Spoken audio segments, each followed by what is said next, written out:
Thank you, everybody. Great to be with you. Thank you. It is an honor to be with you, and I want to thank Barry Duvall for his spectacular leadership that he has done at the Chamber. So if we could give Barry another great round of applause, and he has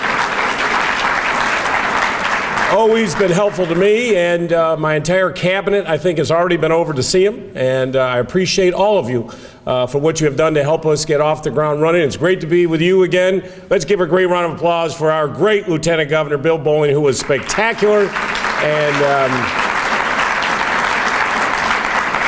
I will start off by saying I want to thank he and Governor McDonald, the both of them, through the course of our transition, were nothing but spectacular. And it was probably the smoothest transition you've had between an outgoing government and an incoming government, one from a Republican administration to a Democratic one. It was spectacular. You guys were both class acts, so I thank you for that. We have hit the ground running.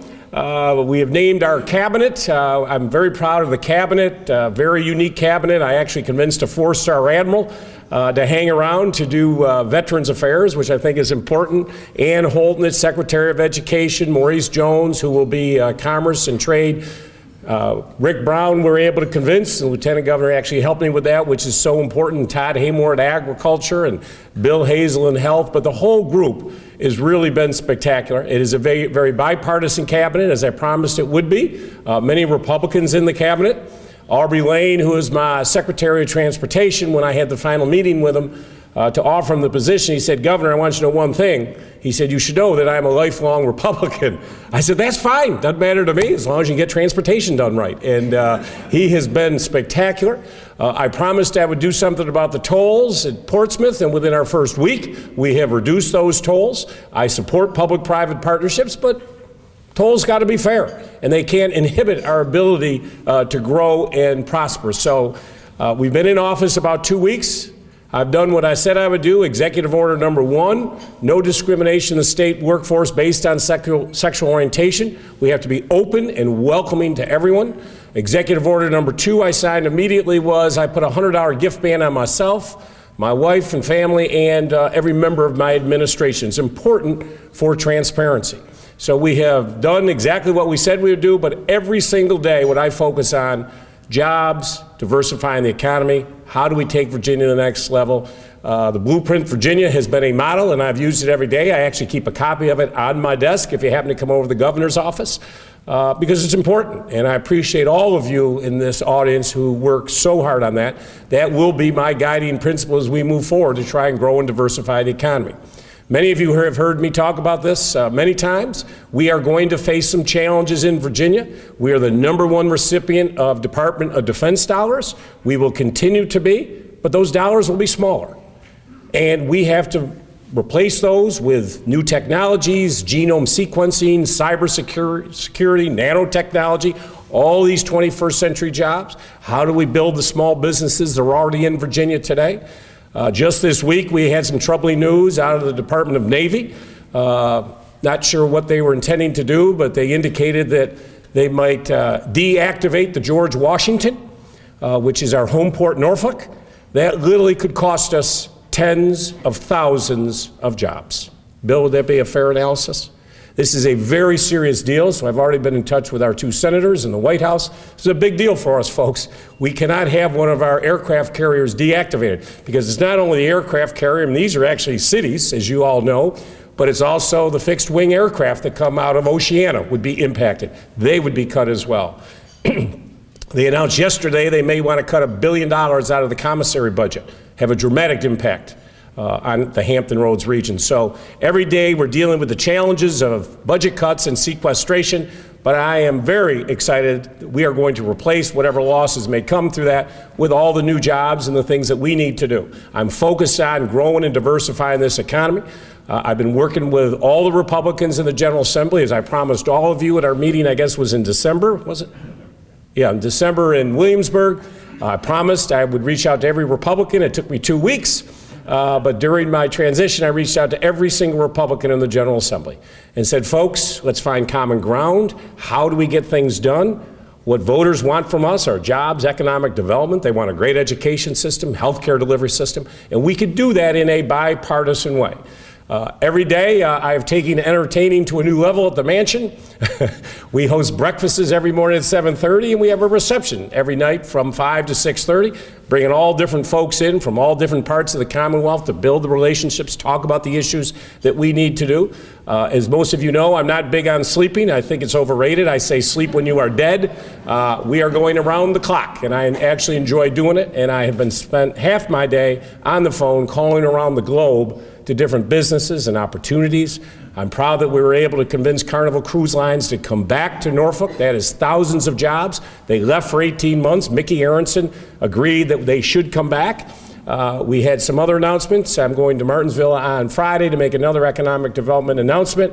And hopefully every week we will continue to do these and build. We're working on some major initiatives as well. But to grow and diversify an economy, we got to have the best education system.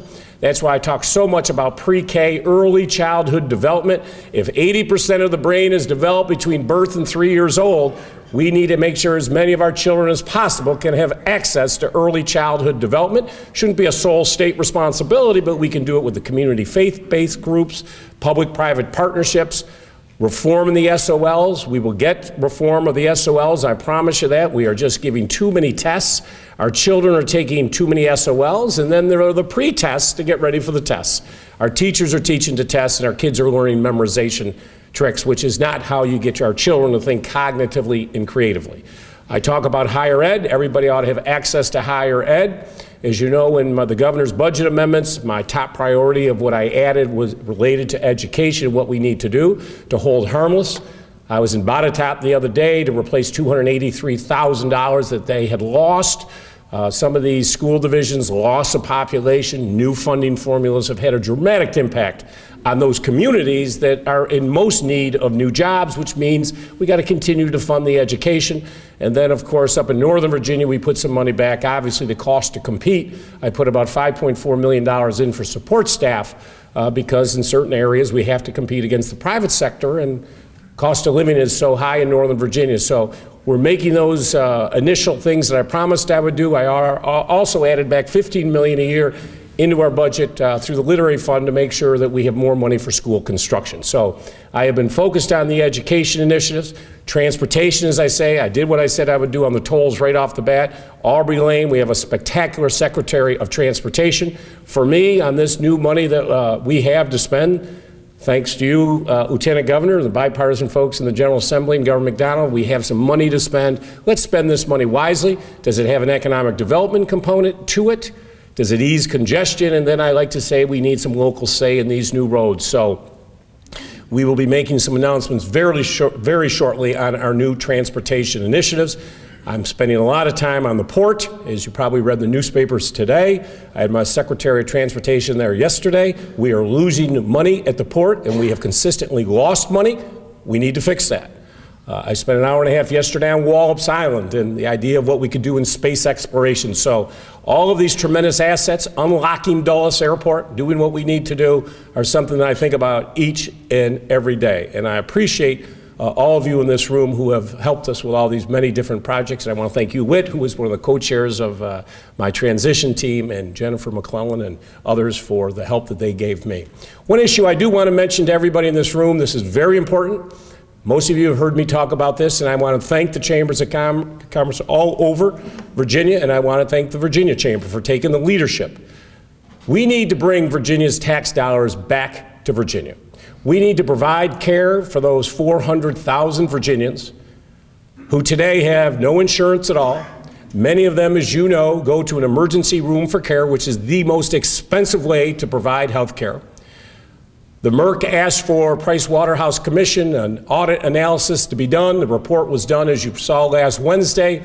Between now and 2022, we can cover every single one of these uninsured folks, give them quality care, and through the process, we will now net $1 billion net profit. And you say, well, how have the numbers changed? Well, now that states are actually in the program, 26 states, including Utah, which went in last week. Many of the most conservative governors in America have accepted this money. What's happened is the people who are actually signing up now are healthier than the original estimates. We now have states in the system. We now know who is signing up, and we know what their health care needs are. And these folks, as you know, are what we refer to as the working poor. There's one person in the family working, if not two parents actually working. So this money is very important. It is billions of dollars of our money that we are paying into the federal government. We need to bring that money back to Virginia and to roll through these billions of dollars, roll through our economy, create up to 30,000 new jobs, provide health care for 400,000 Virginians, and look at it as a business person. I get on the phone every day. I know I'm competing against 49 other states and 200 nations around the globe. Today, those states, many of them are having their health care needs paid for by Virginia tax dollars. The same states that I'm competing against, they're going to have lower health care premiums, better health care paid for by our citizens. To me, that makes no sense. And if you're a worker today in Virginia and you're up to that 138% level, you will move to West Virginia, you will move to the District of Columbia, or you will move to Maryland, because for the same pay, you will have health care provided to you in those other states, not in Virginia. That makes no economic sense. So this is a big issue. The business community has been very supportive, but your voices need to be heard. This money comes back to us, we net $1 billion, and it helps take Virginia to the next level and prepare us for what we need to do. The last thing I'll say, if we do not take this money, many of our rural hospitals could close. I have been briefed by every CEO of every healthcare provider in Virginia, and it is frightening to listen to their stories. Nancy A.G. from Carillion was in to see me the other day. Very scary. They have 12,000 employees in Roanoke, Virginia. They don't know where they'll be. I was with Michael Rao yesterday from VCU. Our teaching hospitals over the next 8 years will forfeit $385 million. We're not sure those teaching hospitals can handle it. But the business community should clearly understand that if we do not take this money, these folks are still going to go to a hospital. Somebody is going to pay for that. The business community is going to pay for it. Your premiums will go up. This money is not just going to vanish. And as a governor trying to compete, I want to bring jobs in here. Lee Regional Hospital just closed. 148 jobs were just lost. The single largest employer in Lee County. Now, Lee County needs my help. They need jobs. How can I convince a CEO to now put a facility in Lee County when that county no longer has a hospital? And those employees are going to have to drive an hour and 10 minutes to go to a hospital. It's not going to happen. You know that, and I know it. Let's do the right thing.